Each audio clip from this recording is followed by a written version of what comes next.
বিয়েটা সহি হইতেছে না। আর যদি তুমি এই মোহর না দিয়া তুমি বিবির কাছ থেকে কৌশলে তুমি মাপ নাও, সেই মাপটাও মাপ হয় না রে যুবক। বাসর করে কৌশলে মাপ নিল মাপ হয় না। কারণ একজন স্ত্রী, একজন নববধূ মা বাবা সব চাইরা আনুষ্ঠানিক ভাবে শত শত হাজারো মানুষকে জানায় যখন বিয়ে হয়, এই মহিলাটা স্বামী যদি বাসর করে কৌশল করে মোহর মাপ দাও, নাইলে আমি বাসর করে ঢুকবো না, মহিলাটা পরে বিপদে। নববধূ তখন মোহরে চিন্তা করে না, নতুন স্বামীকে বরণ করার জন্য সে বলে ঠিক আছে আমি মোহর মাপ করে দিলাম। ভালো করে আগ্রাই কো, এটা বিপদে ফেলায় মাপ নেওয়া এটা মাপ হয় না, এটা তোর বিপদে ফেলায় মাপ নেওয়া মাপ হয় না। সাবধান, এই মাপ হাসরের মাঠে কোনো কাজেই আসবে না, কোনো কাজেই আসবে না। এজন্য মোহর যা পারো সামর্থ্যের ভিতরে যা আছে দেওয়ার মতো একজনই লেখো। সামর্থ্য আছে 2 লাখ দাও, 2 লাখ মোহর লেখো এবং এই সামর্থ্য অনুযায়ী টাকাটা দেওয়ার চেষ্টা করো, টাকাটা তুমি পরিশোধ করো। সামর্থ্য নাই তোমার 1 লাখ টাকাও দেওয়া, কিন্তু মোহর লেখাইছো 10 লাখ। আসেনি না সমাজে চলছে, সম্পূর্ণভাবে এটা নিষেধ, সম্পূর্ণভাবে এটা না জায়েজ। এজন্য সামর্থ্য যা আছে এই পরিমাণ মোহর লেখো, পারলে নগদ দিয়ে দাও, না পারলে যতদূর পারো দাও, বাকিটা তুমি মাসের মাস তারে দিতে থাকো, দিতে থাকো, নিয়ত করো দেওয়ার, দিতে থাকো। এই অবস্থায় যদি মারা যাও অন্তত আল্লাহর কাছে বলতে পারবা মালিক আমি তো পরিশোধ করার নিয়তে মাসের মাস দিতেছিলাম, আল্লাহ আমার তৌফিক অনুযায়ী মাসের মাস তারে আমি পরিশোধ করার নিয়ত করেছি, দিয়েছিও, কিন্তু হায়াত নাই, আল্লাহ হায়াত পেলে আমি পরিশোধ করতাম। এতটুকু বললেও আল্লাহর কাছে মাপ পাওয়ার একটা উসিলা বের করা যায়। কিন্তু না, ইল্লাই নাই নাই, লেখো 20 লাখ, লেখো 25 লাখ। কিরে বেটা তোর তো সামর্থ্য নেই 2 লাখ দেওয়ার, 10 লাখ লেখাই লিখে কার এটা দিতে হয় না, এটা লেখাই নেই চলে। নাউজুবিল্লাহ। মোহরে ফাতিমী আল্লাহ রাসূল সাল্লাল্লাহু আলাইহি ওয়াসাল্লাম খাতুনে জান্নাত ফাতেমা রাদিয়াল্লাহু তাআলা আনহার বিয়েতে হযরত আলী রাদিয়াল্লাহু তাআলা আনহু যে মোহর দিয়েছিলেন, এই মোহরটার নাম হলো ফাতিমী মোহর। এবং মোহর সর্বনিম্ন কত ধরতে হয় এই বিষয়টাতে আমি ইনশাআল্লাহ আলোচনা করব। আসুন আমরা সামনের দিকে আগাই। এরপরে কি হয়েছে, আল্লাহর নবী বলতেছে আলী, ও আলী মোহর কি দিবা? আলী কই নবী গো কিছুই তো নাই, দিন কি? রাসূল কই তোমার ঢাল তলোয়ারটা যাও উদয় বাজারে বিক্রি কর, যাই পাও তা দিয়ে মোহর ধার্য হবে। আলী রাদিয়াল্লাহু তাআলা আনহু ঢাল আর তলোয়ার নিয়ে রওনা দিয়েছেন। রাস্তায় ওসমান গনির সাথে দেখা। আলী কই যাও? নবী তো বিয়ে প্রস্তাবে রাজি হয়ে গেছে, কইছিলাম নি। কপাল খুলে গেছে আলী, কপাল খুলে গেছে আলী।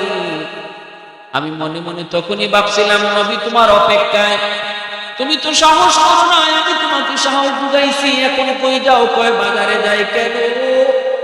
কয় বিয়াতে করবো, মোহর তো দেওয়া লাগবে, আমার তো কিছুই নাই, মোহর দিব কেমনে? রাসূল কয় ডাল তলোয়ার বাজারে বিক্রি করো। এই যে রওনা দিয়েছি, ডাল তলোয়ার বিক্রি করে যা পাবো তাই আমি মোহর ধার্য করব। আলী রাদিয়াল্লাহু তাআলা আনহু তখন বলতেছে রে আলী, ওসমান গনি বলতেছে আলী এই ঢাল আর তলোয়ার আমার কাছে বিক্রি করো। আলী বলে কত টাকা আপনি দিবেন? ওসমান গনি কয় নেও তোমারে 500 দিরহাম দিলাম। আলী রাদিয়াল্লাহু তাআলা আনহু 500 দিরহাম হাতে নিলেন। ওসমান গনি কয় নেও এই টাকা দিয়ে মোহর পরিশোধ করো। কারণ হযরত আলী তিনি গরিব, কিন্তু ওসমান তিনি বলেন মদিনার সবচেয়ে ধনী সাহাবীদের ভিতরে একজন, নাম হলো গনি।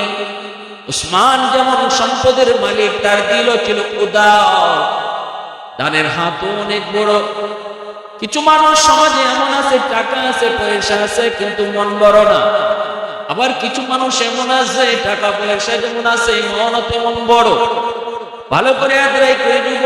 আল্লাহর নবী রহমতের নবী এক হাদিসে বলছেন, সম্পদের মালিক যে, কিন্তু সে যদি আল্লাহর রাস্তায় দান না কইরা এই টাকা সে খেলাধুলায় কাজে ব্যয় করে, আমোদ ফুর্তিতে ব্যয় করে, তাহলে মনে রাখো এর গুনাহ কিন্তু সে পাইতেছে।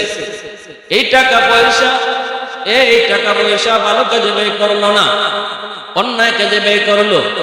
আরেকজন মানুষ গরিব, তার টাকা নাই, পয়সা নাই, নিয়ত করে কয় আমার যদি টাকা থাকতো একটা সিনেমা হল দিতাম। যেই মানুষটা টাকা পয়সা টাকার কারণে সিনেমা হল বানাইলো, সিনেমা হল বানাইয়া সে যেই পরিমাণ গুনাহ কামাইলো, ওই গরিব মানুষটা টাকা নাই পয়সা নাই, কিন্তু দিলে দিলে নিয়ত করে সে আমার পয়সা হলে সিনেমা হল বানাইতাম। রাসূল কয় ওই ধনী লোকটা সিনেমা বানায়া হল বানায়া যে গুনাহগার, গরিব লোকটা নিয়ত কইরাও সমান গুনাহগার। ঠিক তেমনি ভাবে ধনী মানুষ আল্লাহর রাস্তায় দান করে, আর গরিব আফসোস করে আল্লাহ আমার কাছেও যদি পয়সা থাকতো আমিও তোমার রাস্তায় এরকম দান করতাম। রাসূল কয় ধনী দান কইরা যেই পরিমাণ সওয়াব পাইলো, গরিব নিয়ত কইরা সমান সওয়াব পাওয়া গেল। সুবহানাল্লাহ সুবহানাল্লাহ। সমাজের ভিতরে কিছু মানুষ এমন আছে, পয়সা আছে কিন্তু মন নাই, আল্লাহর রাস্তায় দান করে না, অন্যান্য কাজে খারাপ কাজে তার সব কাজে শরীক আছে। খেলাধুলার চাঁদা চাইলে চাঁদা দেয়, কিন্তু ওয়াজ মাহফিলের চাঁদা চাইলে দেয়। হ্যাঁ, এখানে উদ্দেশ্য তার দুনিয়ার সুনাম কামানি, আখিরাতের চিন্তা। আলী রাদিয়াল্লাহু তাআলা আনহু উসমান গনি রাদিয়াল্লাহু তাআলা আনহুর কাছ থেকে 500 দিরহাম নিয়ে রওনা দিলেন। হযরত উসমান তো তিনি আখিরাতের পাগল, তিনি তো টাকা পয়সা এমন জায়গাতেই ব্যয় করতেন যেখানে আখিরাতের পুঁজি হয়, সব টার্গেটই ছিল আখিরাতের। আলী রাদিয়াল্লাহু তাআলা আনহু 500 দিরহাম খাইনা তিনি মোহর হিসেবে রাসূলের হাতে রাখলেন। ওই মোহরটাকে ফাতিমা মোহর। 500 দিরহামে 131 ভরি রূপার সমান, 131 ভরি রূপা 500 দিরহামে। তাহলে 500 দিরহামে যদি 131 ভরি রূপা হয়, রূপার ভরি হইল 1000 টাকা। সেই তুলনায় ফাতিমি মোহর হচ্ছে 1,31,000 টাকা। 1,31,000 টাকা হলো ফাতিমি মোহর। এটা আলী রাদিয়াল্লাহু তাআলা আনহু ফাতেমা রাদিয়াল্লাহু তাআলা আনহার বিয়েতে তিনি মোহর দিয়েছিলেন। এই মোহরটাকে ফাতিমি মোহর বলে। এর অর্থ এই না যে এটাই সর্বনিম্ন মোহর, শরীয়তে এর চেয়েও কম সুযোগ রাখছে। সর্বনিম্ন মোহর ধার্য করেছে শরীয়ত ইমাম আবু হানিফা রাহমাতুল্লাহি আলাইহির মতে, হানাফি মাযহাবে 10 দিরহাম। 10 দিরহাম সমপরিমাণ। 1 দিরহাম 10 দিরহামে এরকম ভাবে 2 ভরি রূপার সমান হয়। তো এরকম কেউ যদি 10 দিরহাম, বর্তমানে দিরহাম আর রূপার হিসাবটা আমার পরিষ্কার ক্লিয়ার জানা নাই, এই 10 দিরহাম সমপরিমাণ টাকা, এটা হলো সর্বনিম্ন মোহর। সর্বনিম্ন। তো প্রিয় হাজিরিন, এই সর্বনিম্ন মোহরটা দেওয়াই লাগবে, এর চেয়ে কম দেওয়া যাবে, এর চেয়ে কম দেওয়ার কোনো সুযোগ নেই। সর্বনিম্ন মোহর হলো 10 দিরহাম। আলী রাদিয়াল্লাহু তাআলা আনহু যে মোহরটা ধার্য করেছিলেন, যে মোহরটা দিয়েছিলেন, এই মোহরটা হলো ফাতিমি মোহর। যেটা আমরা বললাম, ফাতিমি মোহর হলো আলী রাদিয়াল্লাহু তাআলা আনহু এবং ফাতেমা রাদিয়াল্লাহু তাআলা আনহার বিয়েতে যেই পরিমাণ মোহর ধার্য হয়েছিল। প্যারে হাজির, 10 দিরহাম পরিমাণ বর্তমানে হলো 3.25 ভরি খাঁটি রূপা। 3.25 ভরি খাঁটি রূপা 10 দিরহামের সমপরিমাণ মূল্য। 3.25 ভরি খাঁটি রূপার যে দাম, এই পরিমাণ দাম হলো, এই পরিমাণ টাকা সর্বনিম্ন মোহর ধরতে হবে, এর চেয়ে কম ধরা যাবে না। 3.25 ভরি খাঁটি রূপার সমান দাম। এজন্য যে কথা বলতেছিলাম, আমাদের সমাজে এরকম বহু মানুষ আছে যারা ফাতিমি মোহর কি এটা ভালো করে বুঝি না। জানি ফাতিমি মোহর, কিন্তু ফাতিমি মোহর কত এটাও বুঝি না, সর্বনিম্ন মোহর কত দেওয়া যাবে এটাও জানি। আমরা দুইটা বিষয় আজকে জানলাম। আলী রাদিয়াল্লাহু তাআলা আনহু তিনাকে হযরত উসমান গনি রাদিয়াল্লাহু তাআলা আনহু তিনি এই 500 দিরহাম দিয়া বলছেন, যাও তুমি যাইয়া মোহর দিয়ে দাও। আলী রাদিয়াল্লাহু তাআলা আনহু তিনি এই মোহর ধার্য করলেন, মোহর দিয়ে দিলেন। আর উনার বিয়েতেই হযরত উসমান গনি রাদিয়াল্লাহু তাআলা আনহু আলীর কাছ থেকে যে ঢাল আর তলোয়ার তিনি কিনলেন, ওই ঢাল আর তলোয়ার উসমান গনি আলী আর ফাতেমার বিয়েতে তিনি উপহার দিয়ে দিলেন। কত সুন্দর, কত সুন্দর যে জিনিস তিনি নিয়েছিলেন আলীর তলোয়ার, সেই তলোয়ারটা আলীকে আবার বিয়েতে উপহার দিলেন। এই তো উসমান, এই তো উসমান, ইনি তো উসমান গনি যার কাছে আল্লাহর নবী তার পরপর দুটা মেয়ে বিয়ে দিচ্ছেন। এজন্য উসমান গনিকে জিন্নুরাইন বলা হয়। একজন মেয়ে মারা যাওয়ার পর রাসূল তার আরেক মেয়েকে উসমান গনির কাছে বিয়ে দিলেন। ভাইয়েরা বন্ধুরা, জন্য বলছিলাম রে যুবক, উসমান গনি রাদিয়াল্লাহু তাআলা আনহুর প্রশংসায় কবি বলে, उस्मान तेरा नाम से इस्लाम रहेगा, उस्मान तेरा नाम से इस्लाम रहेगा, दुनिया की सदाकत में तेरा नाम रहेगा, दुनिया की सखावत में तेरा नाम रहेगा, दुनिया की सखावत में तेरा नाम रहेगा, हैदर तेरा नाम से इस्लाम रहेगा, दुनिया की शजाअत में तेरा नाम रहेगा, दुनिया की शजाअत में तेरा नाम रहेगा, सिद्दीक तेरा नाम से इस्लाम रहेगा, दुनिया की सदाकत में तेरा नाम रहेगा, फारूक तेरा नाम से इस्लाम रहेगा, दुनिया की अदालत में तेरा नाम रहेगा, मुआविया तेरा नाम से इस्लाम रहेगा, दुनिया की सियासत में तेरा नाम रहेगा, दुनिया की सियासत में तेरा नाम रहेगा। আল্লাহর নবী সাহাবী হযরত উসমান গনি রাদিয়াল্লাহু তাআলা আনহু তিনি এই বিয়েতে ঢাল তলোয়ার তিনি আবার উপহার দিয়ে দিলেন। বিবাহ হয়ে গেল। এত সুন্দর সুন্নতি বিবাহ। আল্লাহ নবী বিয়ে দেওয়ার পর নবীজি আলীর কানে কানে নিয়ে বলতেছেন, আলী রে, ও আলী, জানো নি আজ আমি তোমার কাছে কারে দিছি? নবী গো, আপনার কলিজার টুকরো মেয়ে ফাতেমা। রাসূল কয়, আলী, শুধু আমার ফাতেমা মেয়ে না, হুয়া বিদআত, ফাতেমা তু বিদআতুন মিন্নি, ফাতেমা আমার কলিজা, কলিজা রে আলী, আমার কলিজাটা করে দিয়ে দিছি। ফাতেমা যদি কষ্ট পায় মনে রাখবে আমি রাসূল কষ্ট পেয়েছি, ফাতেমা যদি খুশি থাকে আমি রাসূল খুশি থাকবো। রাসূল আবার ফাতেমাকে কানে কানে নিয়ে কইতেছে, ফাতেমা জানো নি, ও ফাতেমা, কার কাছে তোমাকে বিয়ে দিয়েছি? এ তো সেই আলী যার উপাধি হলো হায়দার, এ তো সেই আলী যার উপাধি হলো হায়দার। আলী তো আমার কাছে লালিত পালিত, আমারই অনেক আদরের কলিজা। ফাতেমা সাবধান, স্বামীর মনে কষ্ট দিও না। স্বামীর মাইনা চইল, স্বামীর সন্তুষ্টির উপরে স্ত্রীর জান্নাত ওয়াজিব। যেই মহিলার উপরে স্বামী সন্তুষ্ট, এই মহিলা রাসূল কই মরতে দেরি, জান্নাত পাইতে দেরি হয় না। আল্লাহ রাসূল কয়, সাবধান দুনিয়ার নারীরা, যদি আল্লাহ আমারে আদেশ দিত, যদি আল্লাহ আমার এই সুযোগ দিত, তাহলে আমি বলতাম, স্ত্রীরা তোমরা তোমাদের স্বামীর সেজদা করো। আল্লাহ ছাড়া যদি কাউকে সেজদা করার হুকুম আমি পাইতাম, তাহলে বলতাম প্রত্যেকটা স্ত্রী যেন তার স্বামীকে সেজদা করে। এতটা সম্মান নবীজি দিয়েছেন।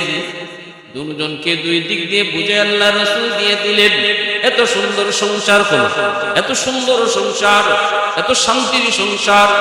খাতুনে জান্নাত কয়, আমার স্বামীর ঘরে টাকা ছিল না, পয়সা ছিল না গো। আমার স্বামী আলীর ঘরে পয়সা ছিল না, টাকা ছিল না, ধন ছিল না, দৌলত ছিল না। আমি ঘরে কাম করে করে আমার হাতে দাগ ফেলাইয়া দিছি। কিন্তু দুনিয়ার মানুষ জানি আমার ঘরটা পুরা ভালোবাসায় ভরপুর ছিল গো।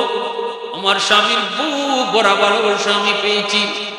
একজন স্ত্রী তার স্বামীর ঘরে সবচেয়ে বড় আনন্দের বিষয় হলো, একজন স্ত্রীর জন্য সবচেয়ে সুখের সুখ হলো স্বামীর বুক ভরা ভালোবাসা।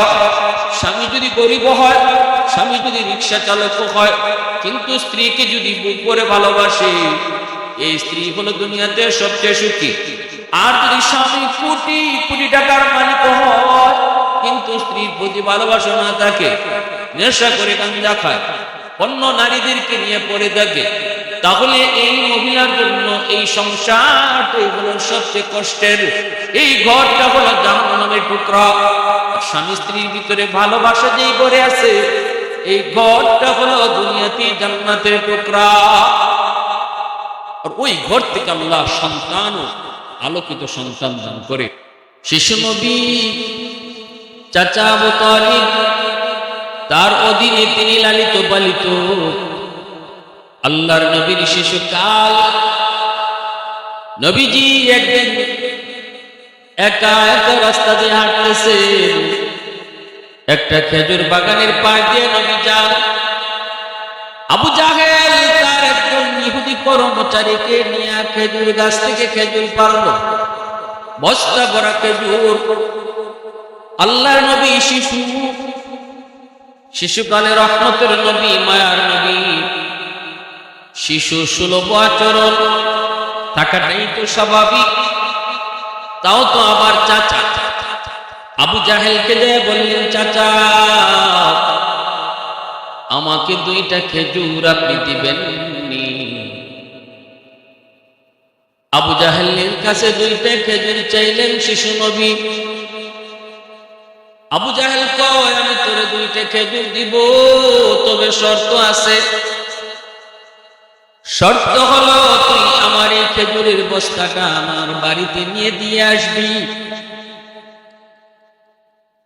আল্লাহ নবী শিশু, এই শিশুর মাথায় এই খেজুরের বস্তাটা উঠায় দিল। রহমতের নবীও রাজি হয়ে গেলেন। কত বড় নিষ্ঠুর, কত বড় পাষাণ! তারা বড় শক্তিশালী, তারা নিতে পারত, কিন্তু নবীর মাথায় এই খেজুরের বস্তাটা উঠায় দিল। আল্লাহর নবী খেজুরের বস্তা মাথায় নিয়ে যাইতেছেন 2টা খেজুর পাওয়ার লোভে, 2টা খেজুর পাওয়ার আশা। পিছনে পিছনে আবু জাহেল যায়, পিছনে পিছনে সেই ইহুদি কর্মচারীটাও যায়। নবীজি আবু জাহেলের বাড়িতে নিয়ে খেজুরের বস্তাটা রাখলেন। এরপরে নবী বলতেছেন, চাচা দেন আমার খেজুর দেন। আবু জাহেল নবীকে একটা খেজুর দিল। রহমতের নবী বলতেছেন, চাচা আপনি না বললেন আমাকে 2টা খেজুর দিবেন, একটা কেন দিতেছেন? নবীজি কথা বলা মাত্রই আবু জাহেল নবীকে গায়ে যদ্দুর শক্তি ছিল, এদ্দুর শক্তি ব্যয় করে নবীজি পবিত্র গাল মুবারকের মধ্যে একটা কষায় চর বসায় দিল। নবীজির গালে একটা চর মারলো, আঘাত করলো। রহমতের নবী, মায়ার নবী, দয়ার নবী কিছুই বলেন না। নবীজি চুপ হয়ে আছেন। আল্লাহর নবীজি দাঁড়ায় আছেন, বলতেছেন, চাচা আপনি আমাকে মারলেন কেন? আমি তো অন্যায় কিছু বলি নাই। ঠিক আছে, ঠিক আছে, আমার 2টা খেজুর লাগবে না। এই বলে নবীজি একটু মাত্র আসা শুরু করলেন। আবু জাহেল পাশে দাঁড়ায় আছে কর্মচারী, খেজুরের বস্তাটা খুলল, কুইলা দেখে আল্লাহু আকবার, বস্তা ভরা খেজুর। এ যুবক, একটু তুমি না একটু শোনাও। দোস্তরে মারবে আর দোস্ত তাকায় তাকায় দেখবে, হয় না। আল্লাহ পাকের অ্যাকশন শুরু হয়ে গেল। বস্তার মুখটা খুলে দেখে বস্তা ভরা খেজুর মুহূর্তের ভিতরে সবগুলি ছোট ছোট পাথর হয়ে গেছে। ইহুদি ডাক দিয়া কয়, মালিক দৌড়ে আসো, তাড়াতাড়ি দেখো, তোমার খেজুরের বস্তার খেজুরগুলি সব পাথর হয়ে গেছে, সব পাথর হয়ে গেছে। আবু জাহেল এই দৃশ্য দেখা আল্লাহর নবীর উপরে আরো রাগান্বিত হলো। এই ছোট্ট বালক মুহাম্মদের কারণে আমার বস্তা খেজুরের বস্তার খেজুরগুলি পাথর হয়ে গেছে। নবীদের কাছে দৌড়ায় যায়, আবার থামায় দিছে, মুহাম্মদ দাঁড়া, তুই এত বড় জাদুকর, আগে জানি না, তুই জাদু করে আমার খেজুরগুলির পাথর বানায় দিছ। আল্লাহর নবী ছোট বালক, নবী কিছুই বুঝেন না, বুঝার কথাও না। রহমতের নবী কয়, যা যা বিশ্বাস করেন, আমি কোনো জাদুকর নই, আমি জাদুবিদ্যা শিখি নাই, কার কাছ থেকে জাদু শিখবো? আমি তো পড়ালেখাই করি নাই, কারো কাছে শিক্ষা করার জন্য কোথাও যাই নাই। চাচা, আপনি ভুল বলতেছেন, আমি জাদুকর নই। এই কথা বললাম, মায়ার নবীরে আরো একটা চোর মারল। নবীজি এবারও কোনো জবাব দেন না। নবীজি আরো বলতেছেন, চাচা আপনি আমাকে মারলে খুশি হন, আপনার হাতে কি ব্যথা পান না? আপনি কি হাতে ব্যথা পান না? মনে হয় হাতে ব্যথা পাইছেন চাচা গো, আমি তো অন্যায় কিছু করি নাই, আমি এমনটা কিছুই করি নাই। এই বইলা রহমতের নবী মন খারাপ করে নবীজি বাড়ির দিকে চলে আসতেছে। এইদিকে ইহুদি, সে ইহুদি পণ্ডিতের কাছে যায়, সব বলে দিছে, মুহাম্মদ এত বড় জাদুকর, আবু জাহেল মুহাম্মদের সাথে খারাপ আচরণ করেছে, আমি নিজের চোখে দেখেছি। কিন্তু ফলাফল কি হলো? বস্তা ভরা খেজুর চোখের সামনে পাথরের টুকরা হয়ে গেছে। আবার যে আবু জাহেল মারছে, মুহাম্মদ তখনও কিছু বলে নাই, বরং আরো সুন্দর ব্যবহার করছে। চাচা আপনি হাতে ব্যথা পাইছেন? ইহুদি কয়, আমি জীবনে কত মানুষ দেখেছি গো, আমি জীবনে কত খারাপ আচরণ দেখেছি, কিন্তু কারো কারো সাথে খারাপ আচরণ করলে এত সুন্দর কথা জীবনে শুনি নাই। ইহুদি পণ্ডিত তাওরাত কিতাবের পণ্ডিত কয়, এটা তো নবীর লক্ষণ, এটা সাধারণ কোন মানুষের লক্ষণ নয়। আর আমাদের তাওরাত কিতাব বলে এই সময়টাতে আখিরি নবীর বাল্য বয়স চলবে। মনে তো হচ্ছে এমনই, মুহাম্মদ তার নাম হবে। এই বালকই নিয়ে আবার শেষ নবী। ওই ইহুদি আবার আবু জাহেলের বাগানের কাছে আসলো। আইসা দেখে বাগানের মধ্যে যতগুলি খেজুর গাছ, সবগুলি খেজুর গাছের খেজুর গুলিও ছোট ছোট পাথর হয়ে ঝুলতেছে, ছোট ছোট পাথর হয়ে ঝুলতেছে। ইহুদি ইসি আবার দৌড়ে আবু জাহেলের কাছে যায়, যায় বলতেছে, মালিক আপনি যা করছেন অত্যন্ত চরম খারাপ কাজ আপনি করছেন, প্রকাশ্যে নিজের চোখে দেখছেন, অন্যায়ভাবে মুহাম্মদকে কেন আঘাত করলেন? সর্বনাশ তো আপনারই হয়েছে, মুহাম্মদের তো ক্ষতি হয় নাই। কয় আর কি হয়েছে? কয় আপনার বাগানের খেজুরগুলা, খেজুর গাছে একটা খেজুরও নাই, সবগুলি খেজুর পাথর হয়ে গেছে। আবু জাহেল দৌড়ে আসছে, বাগানে এসে দেখে ঠিক সবগুলি খেজুর পাথর হয়ে গেছে। আবু জাহেল আল্লাহ নবীর চাচা আবু তালিবের কাছে আসলো। আইসা ডাক দিয়া কয়, আবু তালিব তোমার বাতিজা কই? বাতিজা মুহাম্মদ রে ডাকো। নবীজির চাচা আবু তালিব কয়, কি হইছে? কয় মুহাম্মদ অনেক বড় জাদুকর, জাদু কইরা আমার বাগানের খেজুরগুলি পাথর বানায় দিছে, জাদু কইরা আমার পাড়া খেজুরগুলিও পাথর বানায় দিছে। কই তোমার বাতিজা মুহাম্মদ, একটু ডাকো। কই গেছে নবীর চাচা আবু তালিব? কই আমার বাতিজারে তো আমিও খুঁজতেছি। আবু জাহেল কই দেখো কোথায় গেছে, কোন জঙ্গলে গেছে, আর বাঘ ভাল্লুকে নিয়ে খেয়ে ফেলছে। টিটকারি মস্কারি করে। নবীজির চাচা আবু তালিব যদিও ঈমান আনেন নাই, কিন্তু নিজের মনের জানের চেয়েও ভাতিজা মুহাম্মদকে বড় ভালোবাসতেন, আল্লাহর নবীকে মায়া করতেন। পাগলের মতো আবু তালিব বের হয়ে গেলেন ভাতিজাকে খোঁজার জন্য। শিশু নবী, রহমতের নবী, তিনি একটা পাহাড়ের উপরে উঠে নিরিবিলি একা একা বসে বসে কাঁদতেন, চোখের পানি ফেলায় কান্দে। আর মালিক, আজ যদি আমার আব্বা আম্মা দুনিয়ায় থাকতো, আমাকে কেউ আঘাত করতো না। আজ যদি আমার বাবা দুনিয়ায় থাকতো, আমাকে এমন কতই না খেজুর খাওয়াইতো। মালিক, আমি তো কোনো ভুল করি নাই। চোখের পানি ফলে আসে নবী পাহাড়ে উঠে একা একা কান্দেন। আবু তালিব পিছনে যায়, নবীর দাঁড়াইছে, দাঁড়ায় দেখতেছে নবী কান্দের। মালিক, আমারে তুমি এতিম বানাইছো, জন্মের আগে বাবা হারাইছি, বুঝ হওয়ার পর মাকেও হারাইছি। দুনিয়াতে কত সন্তান আব্বাকে আব্বা কয়ে ডাকে, দুনিয়াতে কত সন্তান চোখের সামনে আমার মাকে মা কয়ে ডাকে। আমি নবী, আমি মুহাম্মদ আজ পর্যন্ত আব্বা কয়ে ডাকতে পারি নাই গো।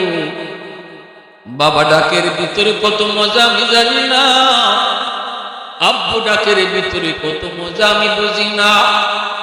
সাথে সাথে নবীর চাচা আবু তালিব, আমার নবী, মায়ের নবীকে বুকে জড়ায়া দিরা কান্দের। কই ভাতিজা কান্দিস না, আয় ভাতিজা আমার বুকে আয়। চাচা যতদিন আছি তোর সাথে খারাপ ব্যবহার করার সাহস কারো নাই, আয় আমি আবু জাহেলকে জিজ্ঞেস করবো। আয় ভাতিজা আমার কোলে আয়। মায়ার নবী শিশু নবীরে কোলে উঠাইয়া আবু তালিব বাড়িতে নিয়ে আসলেন। রহমতের নবী, মায়ার নবী বসে আছেন বাড়িতে একা একা। নবীর চাচা আবু তালিব আবু জাহেলের কাছে গেলেন। মজলিসের মধ্যে যাইয়া আবু জাহেলকে ডাক দিয়া কয়, রে আবু জাহেল, তুই আমার বাতিজারে কেন মারলি? একটু ক। তখন আবু জাহেলের নাম ছিল আবুল হাকাম। কেন তুই আমার বাতিজারে মারছো? আমার বাতিজা কি তোর সাথে কোনো খারাপ আচরণ করেছে? তোর কোনো ক্ষতি করেছে? বাতিজা কি তোর সাথে কোনো অন্যায় আচরণ করেছে? দুইটা খেজুর চাইছে, মন চাইলে তুই দিবি, নাইলে দিবি না। ছোট মানুষ চাইতেই পারে, ছোট মানুষ চাইতেই পারে, মন চাইলে দিবি। তোর দয়া হলে তুই দিবি, নাইলে দিবি না। মারলি কেন আমার বাতিজারে? চোখ থেকে পানি কেন ঝরাইলি?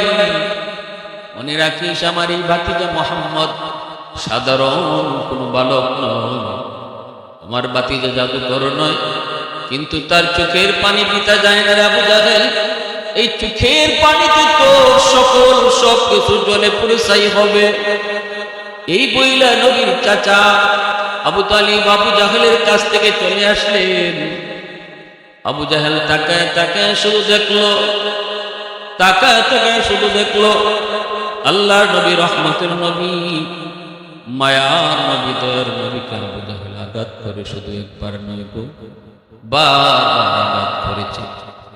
রহমতের নবীকে এমন আঘাত করেছে, আল্লাহর নবী কালেমার দাওয়াত দেওয়ার সময় আবু জাহেলের কাছে যখন দাওয়াত দেন, আবু জাহেল নবীর মাথার মধ্যে আঘাত করে রক্ত ঝরায় দিছে। নবীজি রক্ত মাখা মাথা লয়া যখন নবীজি ঘরে আসলেন, আম্মা জান খাদিজাতুল কুবরা রাদিয়াল্লাহু তাআলা আনহা নবীজির মাথার রক্তগুলি মুছতেছেন, চোখের পানি দর দর করে পড়ে, আর বলেন, মালিক, আজ আমার স্বামীর বুঝি কেউ না। আবু জাহেল অন্যায় ভাবে আমার স্বামীরে মারল, প্রতিবাদ করার বুঝি কেউ নাই। এইদিকে নবীর চাচা আমির হামজা, তখনও তিনি কালেমা পড়ে মুসলমান হন নাই, শিকারী ছিলেন, হরিণ শিকারে বের হয়েছে। একটা হরিণ আজকে পান নাই, একটা তীর মাত্র বাকি আছে। শেষমেশ একটা হরিণ পাইলেন, তীরও একটা, হরিণও একটা। নবীর চাচা আমির হামজা তিনি এইবার তীরটা ধরলেন, হরিণীর দিকে মাত্র মারবেন, সাথে সাথে মালিক হরিণের জবান আল্লাহ খুলে দিলেন। হরিণ ডাক দেখো, এ হামজা, আমাকে তীর মাইরা তীরটা নষ্ট করো না, এই তীরটা আবু জাহেলের জন্য রাখো, কারণ তোমার রক্তের ভাতিজা মুহাম্মদের মাথায় আবু জাহেল আঘাত করে রক্ত জড়ায় দিছে। এরে হামজা, একটু মুহাম্মদের রক্ত তো তোমার নিজের রক্ত, একটু কি মায়া লাগে না, একটু কি দয়া লাগে না, একটু কি দরদ হয় না? কথা শোনা মাত্রই আমিরে হামজা তীর আর মারলেন না। হরিণে মুহাম্মদের পরিচয় শোনায়, হরিণে নবীর পরিচয় শোনায়। আমিরে হামজা অবাক হয়ে দৌড়ে বাড়িতে আসলেন। এসে দেখেন আম্মাজান খাদিজাতুল কুবরা রাদিয়াল্লাহু তাআলা আনহার কোলে নবীর মাথা, আর আম্মাজান কাঁদতেছেন, বলতেছেন আজ যদি আমার স্বামীর কেউ নাই। আমিরে হামজা ডাক দিয়ে কই, খাদিজা কান্দিস না, এরে মুহাম্মদের ভাতিজা হামজা এখনো মরে যায় নাই, যায় নাই, হামজা এখনো দুনিয়ায় জীবিত। আমার ভাতিজারে যে মারছে তার বদলা তুমি নিনি। কি হয়েছে ভাতিজা বল? নবীজি কই, চাচা আমি বেশি কিছু বলি নাই, কালেমার দাওয়াত দিয়েছিলাম, এর জন্য আমার অপরাধ। আমার নবীর সমবয়সের বলেন আমিরে হামজা, যদিও চাচা ভাতিজা কিন্তু বয়স সেম সেম, ছোটবেলা একসাথে খেলাধুলা করে বড় হয়েছেন, একসাথেই চলছেন, এজন্য ভাতিজার প্রতি মায়া দরদ বেশি। কিন্তু আমিরে হামজার নেশা ছিল শিকার করা। এই দিকে নবীর কালেমার দাওয়াত দিতে যায় কি কইতেছে খবর রাখতেন না। জঙ্গলের হরিণ যখন আমিরে হামজারে পাঠায়, আর বুঝতে বাকি রইল না আমার ভাতিজা সাধারণ কোনো মানুষ নয়, আল্লাহর পয়গম্বর। আমিরে হামজা তলোয়ারটা নিয়ে আবু জাহেলের বাড়িতে গেলেন। যে দেখেন আবু জাহেল রঙ্গমঞ্চ তৈরি করেছে, বন্ধুদেরকে নিয়ে বসা, আর শুধু বলতেছে মুহাম্মদের মাথা ফাটে আইছি, হাসি তামসা করে। রুক্কেই আমিরে হামজা একটা হুঙ্কার দিলেন, এ আবু জাহেল থাম থাম, রঙ্গ করা প্রয়োজন নাই, তুই আমার ভাতিজারে কেন মারছো? এরে তুই কি জানোস না এটা কার ভাতিজা? তুই কি জানোস না মুহাম্মদের রক্ত আমার রক্ত? আর তুই কি আমি হামজারে চিনোস না? ভালো করে তুই চিনোস, কেন মারছো? তাড়াতাড়ি কর। আবু জাহেল কয়, হামজা একটু ঠান্ডা হও, শান্ত হও, একটু তোমারে বুঝায় কই। কিন্তু নবীর চাচা আমি হামজা কই, শান্ত হওয়ার সময় নাই, দ্রুত বল, দ্রুত বল, কেন মারছো? আবু জাহেল কয়, বাপ দাদার ধর্ম সাইরা নতুন ধর্মের দাওয়াত দেয়, কি করবো একটু কও। সাথে সাথে আমিরে হামজা তলোয়ার দিয়ে আবু জাহেলের মাথার মধ্যে ঠাস করে বসায় দিলেন। যেইভাবে নবীর মাথায় মারছে, এইভাবে আমিরে হামজা আবু জাহেলের মাথায় মারলেন। পিনকি দিয়ে রক্ত বের হয়। সাথী সঙ্গীরা আবু জাহেলের চেলা চামড়া দাঁড়ায় গেছে হামজাকে ধরবে। এমনি আবু জাহেল ডাক দিয়ে কয়, থাম, তোরা কেউ উঠবি না, হামজার গায়ে কেউ টাচ করবি না, কারণ হামজারে তোরা না চিনলো আমি ভালো করে চিনি। আগুন যদ্দূর আছে ওদ্দূরই থাকতে দে, বাড়াবি না। হামজার গায়ে টাচ করে আগুন তোরা বাড়াইস না, আমি বিষয়টা বুঝতেছি। এ হামজা একটু ঠান্ডা হো ভাই, একটু শান্ত হো।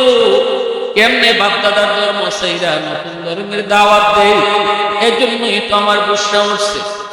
আমিরে হামজা কয়, তাহলে শুনে রাখ, ইসলাম ধর্মের দাওয়াত দেওয়ার অপরাধে যদি আমার ভাতিজার গায়ে তুই হাত উঠাইতে পারলি, তাহলে আজকে তুই জেনে নে, তোর সমস্ত চেলাগুলার সামনে আমি ঘোষণা দিতেছি, আজ থেকে মক্কায় শুধু আমার ভাতিজা একা না, আমি চাচা হামজাও আজ থেকে কালেমা পড়ে মুসলমান হয়ে গেলাম।